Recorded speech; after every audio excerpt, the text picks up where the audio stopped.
Good evening na mga kababayan, ma'am sir. This is Jam, the Filipino channel, ang inyong pong lingkod. So today is February 3, 2026 at tayo ngayon ay papunta dyan sa may launchpad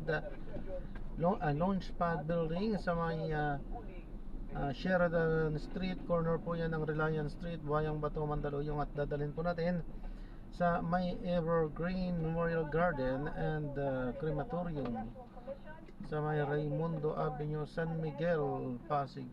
Oh. San Miguel, Pasig. Okay, so magbabalik po tayo mamaya konti po. Pag nakuha na po natin sila, disclaimer lamang po ang content po natin ni Kalsada at hindi ang passenger, kaya mama naman.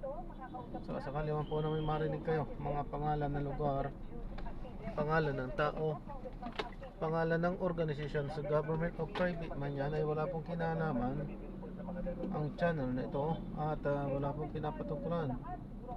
Lahat po ng pinag-uusapan dito ay pawang dito lamang po yan sa loob at wala pong pinapatungkulan sa labas. Okay po, magbabalik po tayo mamaya konti pag nakuha na po natin sila. Samantala, makinig tayo ng mga nagbabagong balita at talakayan habang tayo ay papunta doon sa ating pick up area. Pagdadaanin ng ating mga magulang na para nila yung kanilang mga anak at hindi mo rin may kakatwa yung creativity, yung competence ng ating mga mag-aaral. Pero meron talagang mga structure sa title ng ating search report, no? A decade of necessary reform.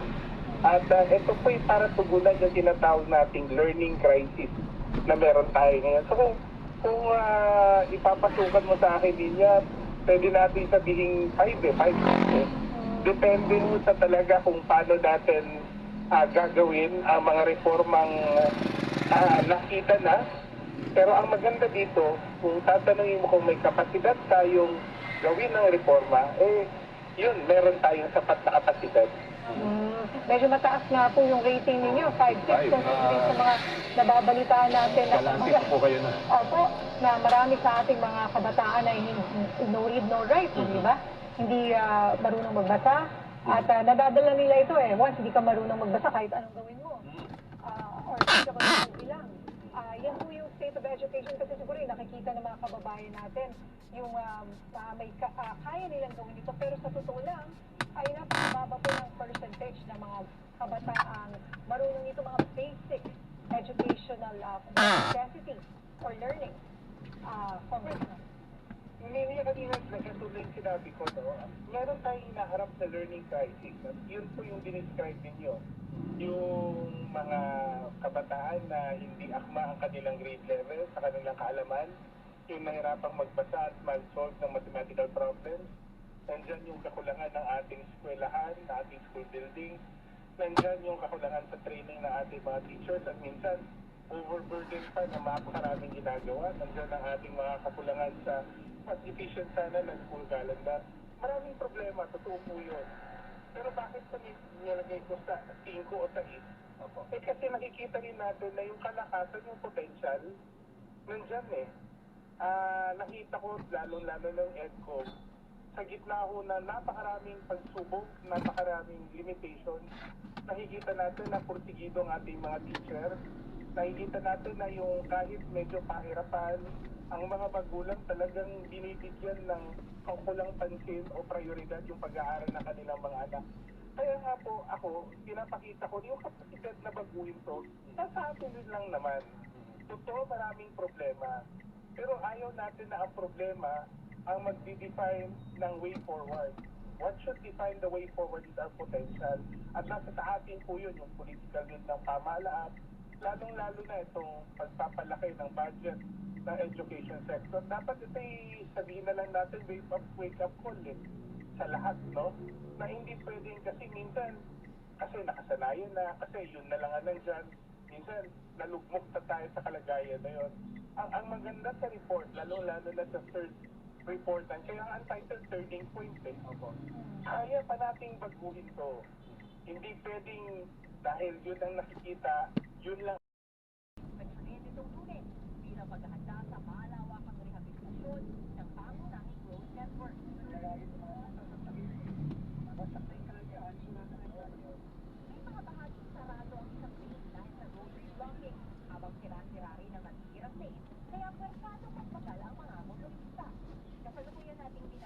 ay yung itinuturing na pinakamalalang bahagi ng Maharlika Highway dito sa probinsya ng Samar. At sa ngayon, ang takbo ng route namin sasakyan na siya, nasa 5 kilometers per hour hanggang 7 kilometers per hour lang. Dahil ayon na mismo dun sa driver ng book, ay kung mas bibilisan pa niya ang takbo, ay baka ma-trigger na yung airbag ng sasakyan. Sabi ni Samar Governor Shari Hassan na antala ang biyahe ng mga truck na nakaka-apekto sa ekonomiya ng probinsya. Nagmamahal din yung mga construction materials, yung mga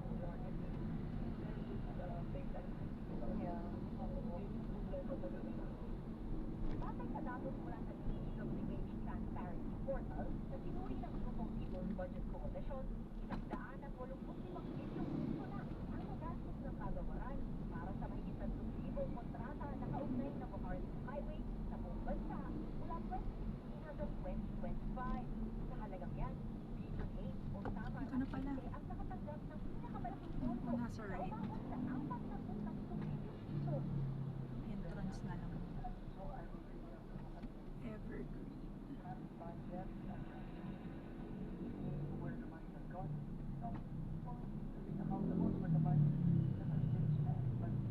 Ito po. Di ba kumanan? Hindi. Exit ito, no? Oh. Kaya pala, kaya entrance niya. Sa other side.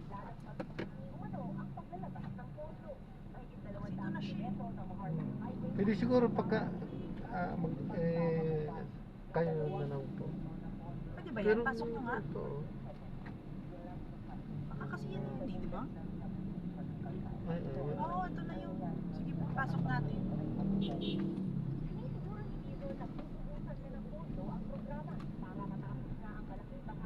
Pabuksan na lang po nitong bintana. Matanong ko sila kung saan ako. Good evening po, Marites Bernardo. drop off lang po. Drop off po, Marites Bernardo.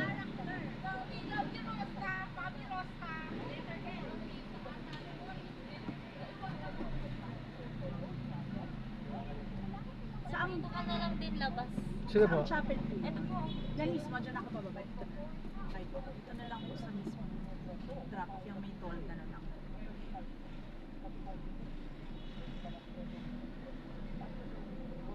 Thank you so much, Kuya.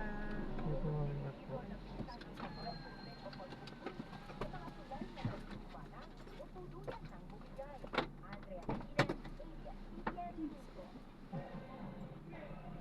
Ang balita naman, itinuturing ni Senate President Pro Tempore Marcelo Lacson na malisyoso ang mga kwento nagdadawit kay Senator Loren Legarda sa pagpapalit umano ng liderato sa Senado.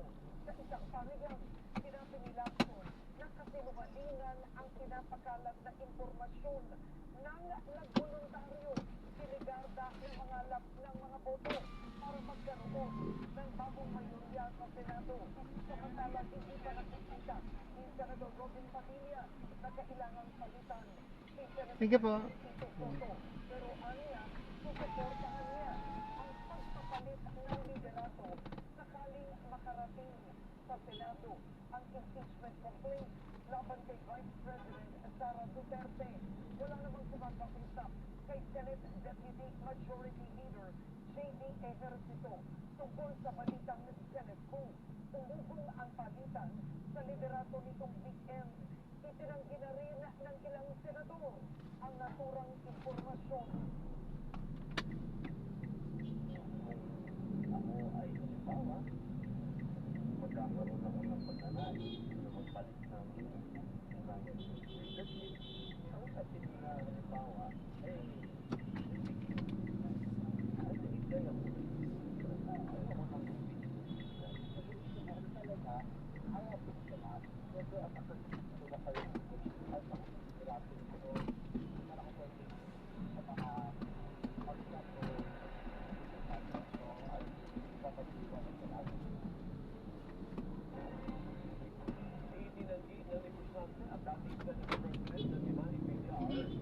paratang na iligal na pamamaraan sa kanyang kumpanyang Villar Land Holdings Corporation. Ito po'y sa harap ng reklamo isinampan ng Securities and Exchange Commission laban sa kumpanya dahil sa umano'y market manipulation at insider trading. Sa isang pahayag, sinabi ni Villar na hindi pa nila natatanggap ang reklamo bagamat iginiit na sumusunod at kinikilala nila ang halaga ng corporate good governance na kinakailangan para mabuo ang tiwala ng kanilang mga investors. Patunay niya rito ang kanilang pakikipagtulungan sa fact-finding investigation ng SEC. Siniguro rin ni Villar ang kanilang kooperasyon sa investigasyon na nagsusulong ng due process, pinoprotektahan ng publiko at nagtutulak para mapalabas ang katotohanan.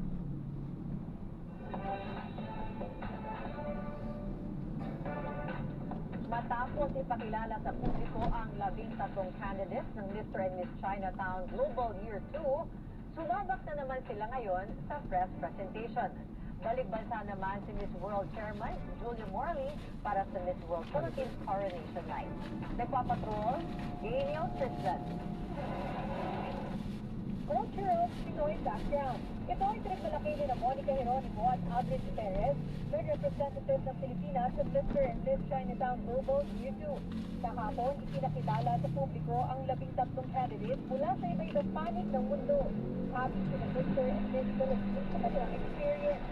So it's amazing day. I think everyone answered to the best of their capabilities, and that's what I love. That all of us did well. That's what I want. It's all about showing our authenticity because everybody wants to know what we stand for, why we're here, our purpose for this competition.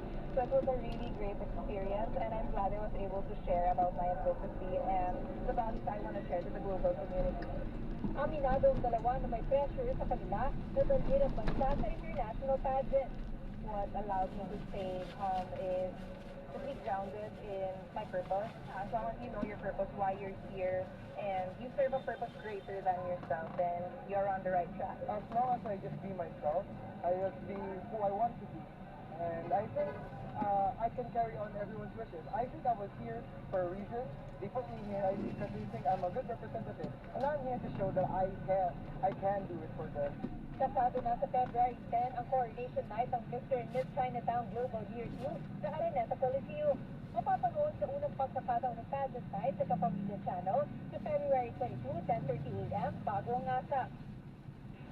Samantala, kukoronahan na ngayong gabi ang Miss World Philippines 2026.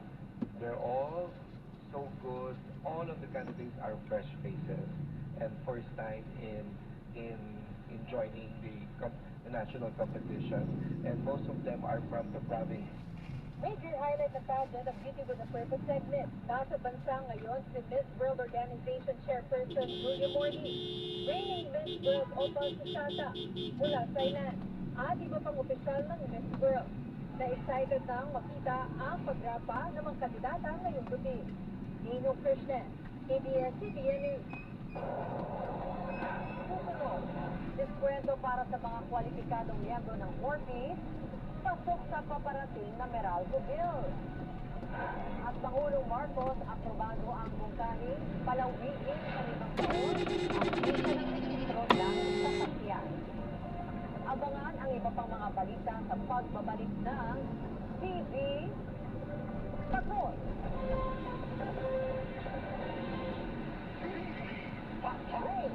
Sa DCFM. What if your phone could be your front row seat? Playtime Entertainment launches PT Idol, Singers, hosts, dancers, performances you don't want to miss. Wonderful moments are here. where talent takes the spotlight. Search PT Idol on TikTok and follow today. Playtime Entertainment, born for happiness. Here it is. Let's go up. We put trust in it. I brought the fire. I brought it. I brought the fire. I brought it. Fire. I'm the white rose papaya. It's a glow up the white rose papaya. Papaya. Kaya sa lima para sa food sour times 0. Plus peanut butter and tea tree oil. White rose papaya. Sulit ang glow up. Regular use helps. Results gain. White Rose Papaya, manufactured by ACS Manufacturing Corporation, ISO certified, world-class quality. DCFM, número 1 sa aksyon. Ang oras, alas 7:29 ng gabi. Oras hatid sa inyo ng Bingo Plus. Bingo sa saya, plus sa panalo. TV Patrol sa DCMM at DCMM Teleradyo. Hatid sa inyo ng Playtime Entertainment. Born for Happiness. Ang programang ito ay hatid sa inyo ng Plemex Sportive European Capsule. Maluwag ang paghinga, tunaw ang plema. West Palagundi, Plemex. The next frontier of competition is here. Playtime Entertainment presents PC Sports. Powered by Philippine Drive. From professional Dota 2 esports to competitive sports across every stage. Search Playtime Entertainment on Facebook and follow today. Playtime Entertainment. Born for Happiness.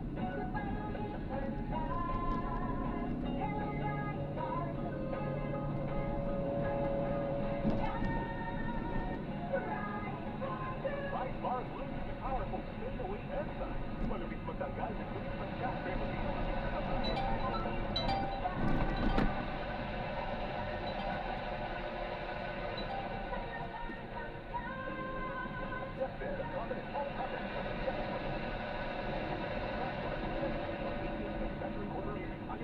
by world-class quality. Airport na kami, kasara. Dalayan na. Ha? Di ba mamaya kami pag-flight natin? Ay, malabo. Tingin ko sa David PM pag-flight natin eh. Para malinaw. Standardized check for state-of-the-art facilities, expert eye care, affordable hybrid, including Show, Executive Optimal. Leo, love your eyes. DCMM, número 1 sa aksyon. Ang oras, alas 7:31 ng gabi. Ang oras ay hatid sa inyo ng Plemex for Kids. Mommies, agapan agad ang upo at lemang nakatara. Pambatang lagundi, Plemex. TV Patrol sa DCMM. Ang programang ito ay hatid sa inyo ng Plemex for Kids. Mommies, agapan agad ang upo at lemang nakatara. Pambatang lagundi, Plemex. Laro sa Bingo Plus app para tuloy-tuloy ang premyo at saya. At malay mo mapagalunan mo ba ang jackpot prize sa first online live stream bingo sa Pias. Bingo Plus, bingo sa saya, basta manalo. Visit www.tagcore.ph/regulatory. Keep it fun at tagcore.ph. Responsible gaming at tagcore.ph. Gambling is for 21 years old and above only. Gambling can be addictive. Know when to stop. Mula noon hanggang ngayon, patuloy tayong magbabalita at maglilingkod para sa Ayun, bawat nidrop na natin sila. Maraming salamat po. God bless. Paalam po. DCMM